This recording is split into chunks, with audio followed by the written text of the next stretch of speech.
ಸಂಜೆ ಹೊತ್ತು ಮಾತ್ರ ನಾನು ಅಡುಗೆ ಮಾಡ್ತೀನಿ, ಯಾಕೆ ಮಾತ್ರ ಹಾಕ್ಬೇಕಲ್ಲ ಪ್ರತಿ ದಿವಸ.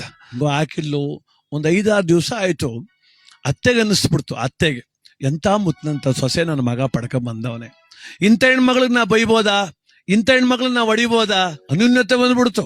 ನೀವು ಕೆಲಸ ಮಾಡು, ನೀ ಪಾತ್ರೆ ತೊಳಿ, ನಾನು ಮನೆ ಎಲ್ಲ ಸ್ವಚ್ಛ ಮಾಡ್ತೀನಿ, ನೀನ್ ಅಡುಗೆ ಮಾಡು, ನಾ ತರಕಾರಿ ಹೆಚ್ಚಿಕೊಡ್ತೀನಿ. ಅಯ್ಯೋ ಅವಳ ಪ್ರೀತಿ ತೋರಿದ್ರು, ಇವಳು ಪ್ರೀತಿ ತೋರಿದ್ರು, ಪ್ರೀತಿ ತೋರಿದ್ರು, ಅವ್ಳ ಪ್ರೀತಿ ತೋರು. 20 ದಿನ ಆಗೋತ್ತಿಗೆ ಸೊಸೆಗನ್ನಿಸ್ತು, ಎಂತ ತಪ್ಪು ಮಾಡ್ತಾವನಿ ನಾನು. ಆ ವಯಸ್ಸಾದ ಮುದುಕಿ ಈ ವಯಸ್ಸಲ್ಲಿ ನನ್ ಸೇವೆ ಮಾಡೋಕ್ ಬತ್ತವಳೆಲ್ಲ, ಇಂಥ ಅತ್ತೆ ಸಾಯಬಾರ್ದು ಅಂತ ಅವಳು ಓಡಿದ್ಲು ಮತ್ತೆ ಆಸ್ಪತ್ರೆಗೆ, ಡಾಕ್ಟರ್ ಹತ್ರ. ಅಪ್ಪಾ ಏನ್ ಮಗಳೇ ಅಂದ್ರು. ನನ್ ಮತ್ತೆ ಉಳಿಸು ಅಂದ್ಲು. ಏನ್ ಬುದ್ಧಿ ಇಲ್ವ ನಿನಗೆ, ಎಷ್ಟು ಮಾತ್ರ ಹಾಕಿದ್ದೆ ಅಂದ್ರ ಅವ್ರು. 20 ಅಂದ್ಲು ಅವಳು.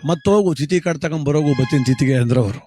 ಅಯ್ಯಯ್ಯೋ ಹಂಗಂದ್ರೆ ಹೆಂಗಪ್ಪ, ಇನ್ನೆಂಗೆ 20 ಮಾತ್ರ ಆಗೋದು ಮುಗೀತಲ್ಲ ಜೀವ.